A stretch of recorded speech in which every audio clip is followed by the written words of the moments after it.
What's up, everybody? Welcome back to the channel. Welcome back to Jessica's channel.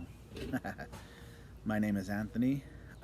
Jessica's not with me in this video because it's something that I had in the back of my mind, and I just wanted to share and update everybody and share my experience because for those of you who have been following us, who know us through YouTube, you know that back in December, I got sick. So there was some comments and um, some people's opinion that I think misunderstood how we believe. So basically, what happened is I have this tendency to have, I guess you would call them flare-ups, um, and it's cellulitis. It's on my leg, and it's basically a bacterial infection. Um, I had it the first time I ever had it. I was 24. I'm 37, going on 38 now. But I was 24. I was working in a heavy equipment place, and this piece of metal hit my leg. I didn't know. I didn't take care of it. I didn't think anything of it. And all of a sudden, I got sick. I couldn't breathe. Every time I laid down, I just couldn't breathe. I was uncomfortable sitting up. So I went to the hospital. I ended up in the hospital for 2 weeks. And it was basically the bacterial infection. It started affecting my whole body. This is not normal. And the reason why I say it's not normal is because they still don't know why it happens, meaning how it affects my heart, how it affects my body. So I have a history of it. That was actually the only time I was ever in the hospital. But every once in a while, when I'm not paying attention, if I'm doing yard work or, if I hit my leg or if I scratch my leg, the first thing I do is I tell Jessica, because if I start feeling sick or if anything happens, she knows. Okay, we'll check your leg. Remember, you bumped it. So I'll tell her, hey, I bumped my leg. So, if something happens, remind me that I bumped my leg. Anytime I have these symptoms, I look at my leg. If my leg's red, if it starts to swell, I know I'm getting an infection. So I have a history. I know how this thing is. Um, as far as my experience, I don't know scientific doctors. They don't know. They can't give me an answer. And I'll explain that right now. So basically, back in December, I don't know what I bumped. I don't know what I hit. I don't know what happened, but my leg started to flare up. It started to get infected. So I went to the doctor. This was like on a Tuesday. Went to the doctor, got the medicine, taking the medicine, and on Thursday night, I started getting this like tightness, I guess, in my chest, and it was on the right side of my chest. Um, it felt it felt like a burning, like if you've ever bench pressed or if you ever did push-ups and you've done them for a period of time, rather you're in shape or not, let's say you push the limit, that burning sensation, the way I describe it is it felt like a lactic acid burn from your muscles when you're working out. And so I felt it, and so started praying. I didn't want to go to the hospital. I didn't want to go to the doctor at that point because it was like 12 o'clock at night. So the next day, got up in the morning. I was like, I hope it was an allergic reaction to the medicine, but yet I've taken the medicine before, so that didn't make sense. I guess I was just hoping. So I called the doctor, and he changed the medicines. And about 3 o'clock in the afternoon, I started to feel it again. And the thing is it was more like an onset. I would feel it really faint, and then it would get more intense. So I said, okay, I don't want to go through that again because on Thursday night it lasted about an hour, and then on Friday it was about 3 o'clock. I felt it real faint. I go, man, I just don't want to go through it. It is just really uncomfortable. It feels like fire in your chest, like a burning fire in your chest. So I went to the hospital. Of course, because of COVID, you got to go by yourself. You got to get tested. All that protocol. And so I went, and of course, because of my size, without hesitation, they automatically assume, especially with my symptoms, a heart attack. Now, me growing up, my family history, My dad's family, they all have heart attacks. They all have high blood pressure. They all have high cholesterol. They all have sugar problems. They have everything. So I've always had this kind of fear in the back of my mind growing up, and ever since we came to the Lord, I've learned how to control that.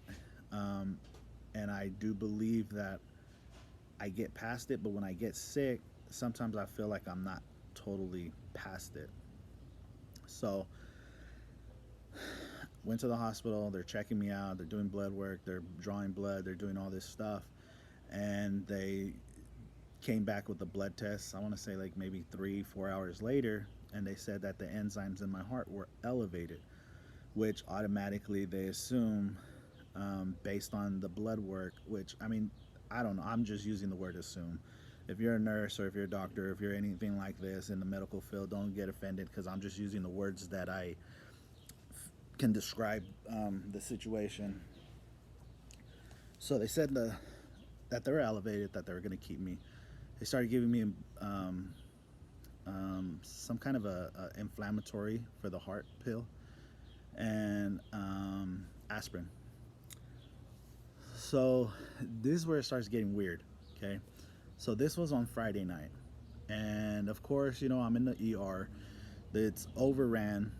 In these from October to like the end of January here in our area, like literally within a 40-mile radius. I mean, these hospitals were overran. They were understaffed. I felt so bad for the people that were working there. It really changed my perspective on a lot of things as far as people, not complying to the ordinance. But that's a whole nother subject. But anyways, I was in there. They were just overran. People were dying everywhere. Like, it was weird because, like, just giving you my experience. So, about, I think it was like 1 in the morning, maybe 2 in the morning. I go to the restroom, and I'm, when you're, I wasn't, my mind wasn't out of it. It was just my body. So I went to the restroom, and I was seeing these people. Everybody was just in the hallways. All the fake rooms with your curtains were taken up, but there was people down the hallways everywhere. There was just people everywhere. It was like a movie, and I seen the people, you know. And then, so let me back up. So before that, about 11 o'clock, the doctor, they in the ER you get multiple doctors, and you have to explain yourself over and over again. So I told them, they said what happened. I told them what happened. I told them my leg, my leg. Whenever this happens to my leg, I have to watch out and make sure that it doesn't affect the rest of my body. And they look at me like I'm crazy, because I tell them, it's cellulitis. I'm taking such and such medicine, and my leg's swollen, and my leg literally gets swollen. I think there's video on that back then. It gets really red, and it takes a while to heal. So I tell them, I said, yeah, my leg's infected. I got cellulitis. I'm taking antibiotics, but I think it's affecting my heart. And they just look at me like I'm stupid. Like, that don't make sense. Like, that doesn't happen. I said, okay. I go, well, I was hospitalized in the past for it. I go, it was only one time, but I was in the hospital for 2 weeks. And the doctor goes, where were you hospitalized at? I go, here, local hospital. He goes, oh, really? I go, yeah. And he goes, well, I think I could find your chart. I go, oh, good. I go, because honestly, nobody ever really told me what the problem was. And he goes, oh, okay. I go, all I know is I had an infection on my leg and it was affecting my heart. From what I remember, fluid was starting to develop around my heart. And he said, oh, okay. So he goes, takes off. I don't see him till the next day in the morning. But he tells me that day, he says, okay, well, I'm going to get you an echogram. I said, okay, I'll get an echogram, no big deal. He goes, and depending on what happens, maybe we might do a cardiogram. And I said, I don't know about that one. I didn't tell him out loud, but I was like, in my mind, I was like, I don't want to do a cardiogram, but at my age, I mean, why not? Why not check your heart and see if you got anything plugged up? And if you do, hey, 37, going on 38, I'll know where I stand. So I was like, all right. So try to sleep, and all this commotion's going on. All of a sudden, time passes. I go to the restroom. I see all these people in the hallways. Um, all of a sudden, I just hear a bunch of screaming, and well, not before the screaming, a bunch of commotion, and all the nurses were like, "Yeah, we're gonna put him in that room. We're gonna put him in that room." And so all of a sudden, they bring in this person from the emergency, and my the curtains cracked, so I can see all the people moving. I can actually see into that room. They got the person into the room, and there was people just running everywhere. So this person had been basically dead for about 20 minutes. They had stopped breathing. She was on compressions, and it was a lady. And so they worked on her for about another 40 minutes, 30 minutes, about 20 to 30 more minutes. And finally they called it. And that was the first time I've ever been like there when somebody gets called dead. After hearing them trying to save this person and shocking this person and doing all this stuff. Um, so she died. And like, I don't know, it just made me feel different, like sad, and like this person really died, and they're literally across the room. And then so I get up to go to the restroom, and I pass by and I don't see the guy. Like the guy, the old man that was in his bed, he, sorry if I get emotional, but it was like he threw the covers over his head. And I don't know about anybody else, but if you've ever been in the emergency room, you normally sometime throughout the night you do that because you're tired, you want to go to sleep. So I went to the restroom, and I came out of the restroom, but when I was in the restroom, I was thinking that didn't look right. Like, he didn't just throw the blanket over his head. Like, there was something different, and I was in and out of sleep, so I almost didn't even sleep that night, and I had been up maybe almost 24 hours now. So I was kind of starting to be a little bit more out of it in my mind. So I come out of the restroom and I'm walking, and I glanced, and immediately I knew he was dead. And I was walking back, and I was just thinking, I need to get out of here because people are dying. I just need to leave. And I felt the same way, just death. You don't even have to know a person, but when something like that, when you're, it's just, you just know, and it's different. So two people died in that moment, like within, I don't know, maybe a few hours from each other. So the older man was dead, and they wrapped his body like mummified. Like, it was, that's why I said he had the sheet over him. And when I passed him the first time, I was like, oh, okay. And then before I came to pass him again, it was like, that wasn't right. And then I realized they tucked his body into the sheets and they just left him there. And the reason why is because they were overran.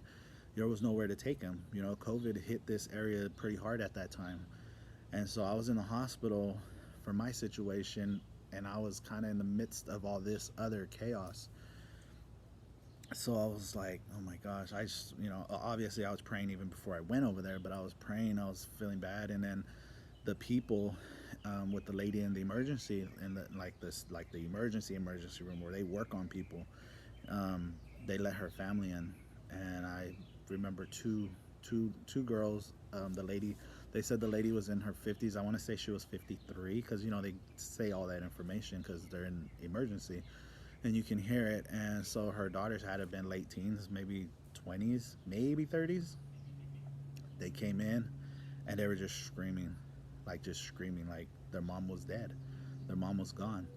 And that's when I started crying, and I felt bad for them because it's that, if you ever lost somebody, it's that ugly cry, like that ugly, deep, like hurt and pain. And so I started praying for them. Um, and I was like, man, I need to get out of here. This is crazy. And they let them stay with the mom for, I want to say it was at least a good 20 minutes that they let them in that room. They closed the doors and they just gave them their time, which I really thought that was a nice thing to do because they normally don't do that or won't let people do that. So this was all from, I walked in there at 4 o'clock on Friday, and it's barely 7 o'clock in the morning on Saturday, and all this has already happened. So they take me to do a cardiogram. I do the cardiogram. Basically, an MRI of, well, it's not an MRI, it's you know, you know what I mean. It's one of those things where you see the baby, ultrasound of the heart. So, yeah, so I did that about 8, 9 in the morning, somewhere around there. So then the doctor comes back after I do the echogram. Oh, there's a hummingbird. I don't want to move the camera, but there's a hummingbird. Um, so he came back and he's like, "Hey, I found your chart." I go, "Oh, you did?" He goes, "Yeah." I go, "So, what was it? Like, what happened?" I go, "Because this is the same thing as last time." He goes, "I don't know." I go, "What do you mean?" He says, "That I had the infection on my leg, and there was a little water, not dramatic water, around my heart, but that my heart was inflamed, inflammation." I said, "Oh, okay." He goes, "And that's what we're treating you for now." I go, "Okay." He goes, "But because of your blood work, we want to check because we want to make sure that you didn't have a heart attack." He goes, "Because if you had a heart attack, then your heart's damaged." And I was like, "Yeah, I ain't gonna accept that. I don't accept that. I won't accept that. Even if he was right, I wouldn't accept that." Um, but so I said, "Okay." And he goes, we're gonna do an angiogram, and I scheduled it already, and we'll do it this afternoon or later on today." And I said, "Okay." So later on came about 11 o'clock. They took me from the emergency to the operation area, and so during the operation area, again, this is weird, right? Because I got blood work.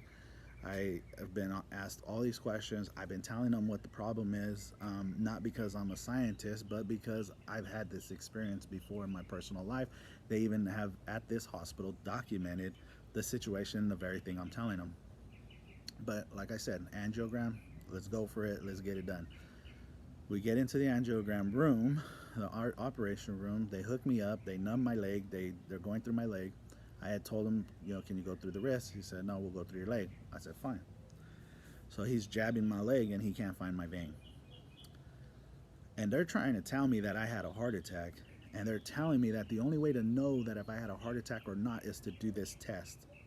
So now I'm at the point where we need to get this done so that way you can make up your mind, I can make up my mind, and we can just move on. He tried 3 or 4 times and then he said, "We're not going to do it." And I'm already like starting to get sedated. Um, I didn't feel much. I knew everything at real time. And I said, "What do you mean you're stopping?" He goes, I can't find your vein." And I go, go ahead and keep, try a couple more times." And he goes, "I can't." And he goes, "I've already tried enough and I'm not going to keep hurting you." He goes, "And we're not going to do it." And I can't say do it, but in my mind, I'm thinking, you're trying to tell me I had a heart attack, but yet you can't tell me I had a heart attack. And it's only for this test that will confirm yes or no. And now you're telling me that you're not going to do it. So they didn't do it. So went to the recovery area, and I had to wait there until a room opened up, and that didn't happen until about 5 o'clock at night. So I get to my room, and this is Saturday night, and I start praying, and I start asking God, like, what's going on, like what's happening, why what is this? And God didn't answer me like, "No, you didn't have a heart attack." He didn't answer me like, "You're good," science, like he didn't answer that. But what he did do is he answered this, and I'll tell you what I saw, because I had a vision. And what the vision was I was praying in the spirit. I was speaking in tongues. Nobody was in the room, and I was praying, and all of a sudden the Lord gave me this vision. And what it was I was in this like tunnel vision. Which I mean, I was literally in this tunnel, but it was like tunnel vision, meaning the sides were blurry, and I didn't have to look back because it was all darkness. I was in the now, which was normal, like now, like just a normal sunny day. But out in the future, and I say future because that's what it was all bright. It was like heaven was there. And this was a vision, you know. I'm praying, and it's just a vision the way God talked to me this particular time. And what he said and what he impressed in me, what he told me was, I am the same back then, I am the same now, and I will always be the same forever. And it crushed me in a good way, because it gave me comfort, it gave me peace, and all of what I was going through went away. And the reason why, and something that most of you might not know, is when I was born into this world, the I was the umbilical cord was around wrapped around my neck, and I actually did stop breathing. My heart stopped. Everything stopped. They took me out of the womb. Well, they finished taking me out of the womb, and they put me on this table, and they were working on me, and they were trying to save me. And my dad called the priest, you know, because I grew up in a Catholic church. My dad called the priest. The priest came over, and I mean, it was Salmo. It's a really small town, so it was maybe 2 blocks away. He gets up, comes over, and they're working on me still. And he comes into the room, and he basically blesses me. He puts oil, he says a prayer, and he backs up. And everybody just looks at him like, "Are you done?" And he goes, "Yeah, I'm done. Go ahead." I mean, this is from my dad's, from what I was told. He said, "Yes, I'm done. Go ahead." So then, before they can actually touch me, I started breathing. So in that moment, what God told me was, I was there when you died. I've been with you through life, and I will always be there for you. And so that's what he told me when I was in the hospital. And it gave me great confidence, it gave me great faith, it gave me great trust, that everything was going to be okay. So, you know, that night I was just like, I, I didn't have no worry. I was like, I know I didn't have a heart attack. They couldn't tell me that. They couldn't tell me if I did or I didn't, but they were actually accusing me of having one. So the next day, which is Sunday, they one doctor comes in, and she's like, "Yeah," she goes, "You need to lose a little weight," which, of course, yeah, I know that, duh. She goes, "You know, you gotta, you know, take care of your cholesterol. You gotta take care of your sugar. You gotta take care of your diabetes, because you know the diabetes will cause some of this." And I said, "Hold on, stop right there. Stop right there." I said, "Who's?" And I told her, I said, I don't want this to sound the wrong way. I go, "But whose chart are you looking at?" I go, "Because I don't have high cholesterol. I don't have diabetes. I don't have high blood pressure." I go, "I've had high blood pressure since I've been in here." I go, "But that's because my leg's infected. Like, if you have an infection, you're gonna have I shouldn't say high. I should say elevated, for those of you who are trying to catch my words. It was elevated, and when I say elevated, it was 130 over 85, 87. I never really go into the 90s, even when I have infections. If I have anything in the 90s, to me, I'm like, there's something wrong. So it was elevated. Um, so I was like, "No, you got to check these charts. I don't know who's." I go, Honestly, I go, I'm not a doctor, but don't you need high cholesterol to even be considered to have a heart attack?" I go, Where's my cholesterol at?" And one doctor said to the other doctor, and they don't know. And I'm like, I'm in a hospital. They're telling me I had a heart attack, and they can't even tell me the fundamental facts of what's going on in my body. And I started to get a little frustrated, if you know what I mean. So I I quiet my voice, and I said, "Look," I said, just come with my chart. Just, you know, just come with my chart." They took off. This was about 10 o'clock in the morning. 11:30, she comes back. She said, "We're letting you go." I said, "What happened?" She said, your numbers are fine." I said, "What?" She said, "Yeah, we seen the echogram, and your heart's fine." Think about it. I had the echogram at 9 o'clock in the morning on Saturday, about between, I don't know, 8 9, between 8 and 9 on Saturday morning. This is Sunday at 11:30, and she said my echogram was fine. Why would I have ever done the cardiogram? That's what I'm saying. It was just a weird experience. So they let me out. They kicked me out. They put me on aspirin, told me to follow up with a cardiologist and have them figure it out. I'm like, okay, so you're trying to tell me I had a heart attack, but yet you're discharging me. You never confirmed that it was or it wasn't, but yet you're letting me go. I left because God had already spoke to me. Now, after that, I had a mental battle, you know, my family history, my weight. They told me I had a heart attack, or they insinuated I had a heart attack. What if I had a heart attack? Am I going to have a heart attack? So all these thoughts start going in my mind. And so I have to start praying. And that was a few weeks of struggle that I was going through, to the point where I said, you know what, it doesn't matter. It doesn't matter if I have a heart attack, because my salvation's intact. I've been baptized. I've been born again. I got God's Spirit in me. I have a relationship with God, but I need to trust God more. I need to apply my faith, and that's something that I wasn't doing in the moment. And it's hard to do that in the moment, because it's in the moment. You know, when you get a little bit further down the road, it's a little bit easier to trust. It's a little bit easier to have faith. Once you accept the situation, then it's even easier, right? So yeah, I struggled a little bit with it, but I got past it. And the good news is that I finally got the angiogram, which, remember, this was the first week of December. I got the angiogram the last week of February. That's why it took a while to update this, because I wasn't going to come on here and tell you, oh, I didn't have a heart attack, and then the doctor said I had a heart attack. So I got the angiogram in the last week of February. And I mean, it was like, went in, the procedure, not the day, because I went in at like 7, got out at like 4. The procedure was literally like 10 minutes. Why? Because there wasn't nothing wrong. He went in through this vein, and it goes up right here, and you can feel it come across.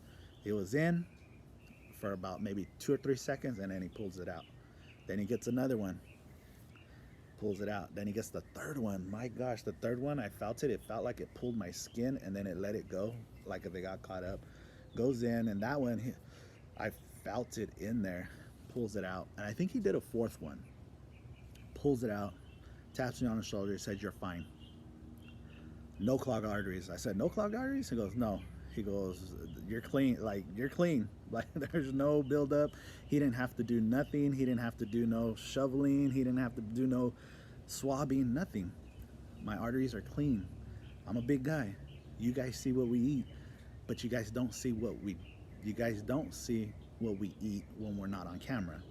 You know, so, you know, for those of you out there who are professional critiquers, you know, you get caught up in what society says is healthy, and it's not necessarily true. Your ethnicity, your bone structure, your physique.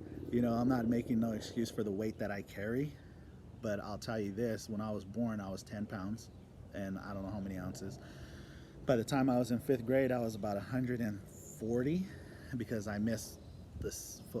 Long story short, I've never been skinny.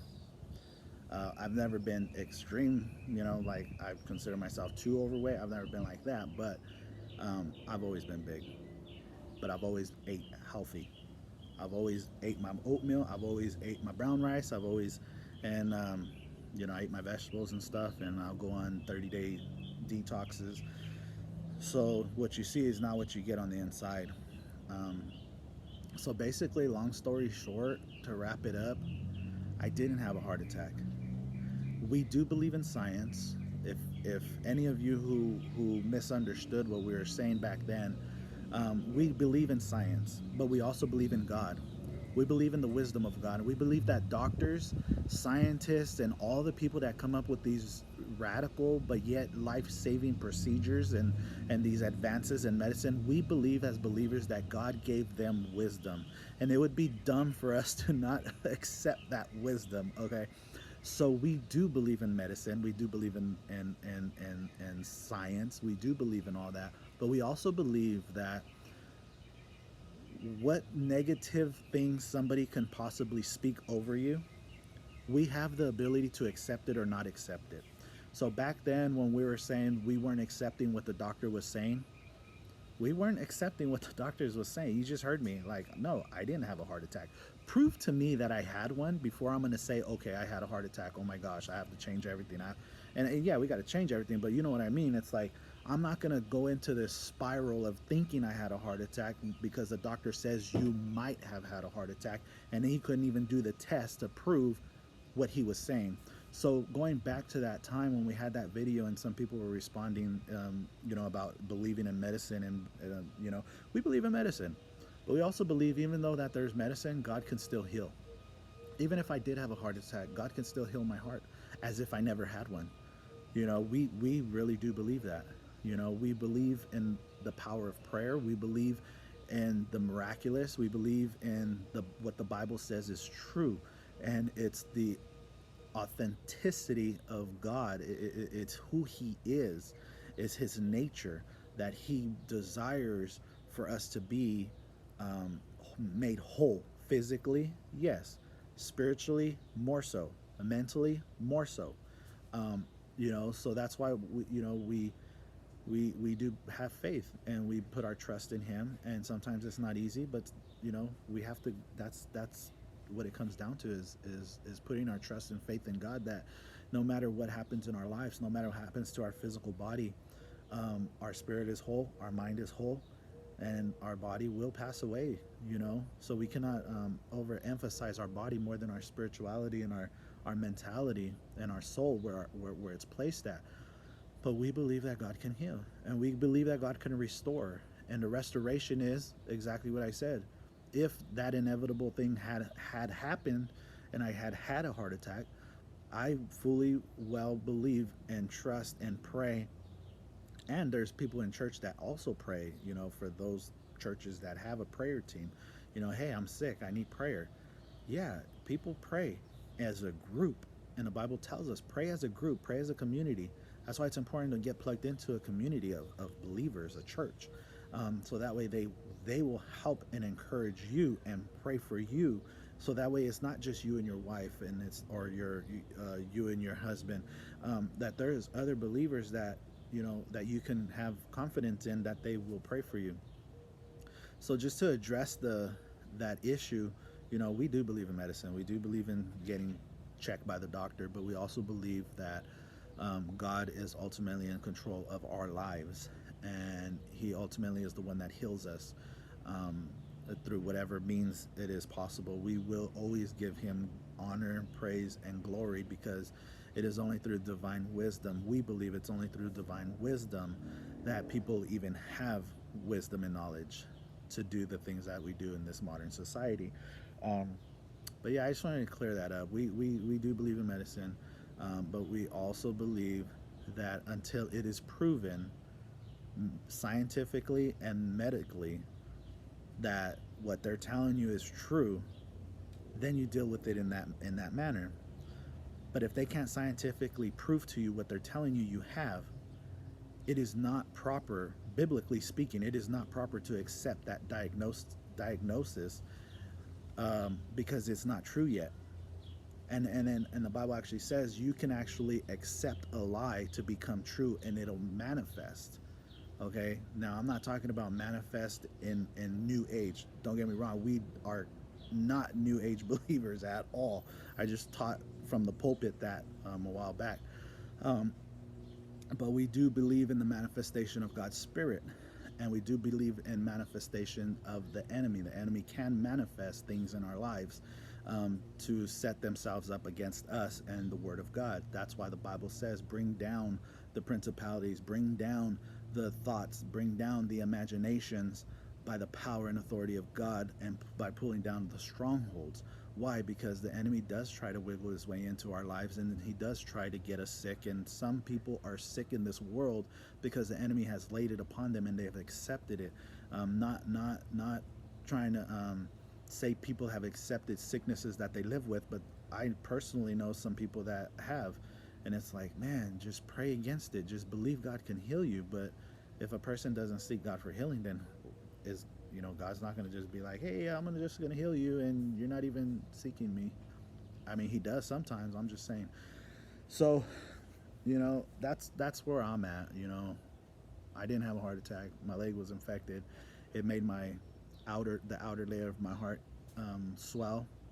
Therefore, that's why I had those sensations. That's why my blood pressure, blood enzymes were the way they were. But ultimately, it was my leg. It was the infection on my leg that caused the chain, basically a chain reaction. So that's it. I was talking too long. So hopefully this video can upload the whole thing. If not, I don't know. We'll see what Jessica says. God bless you guys.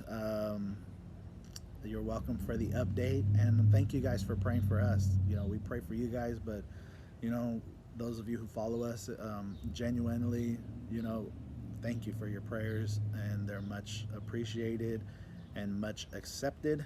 Um, but yeah, so stay healthy. I know I am.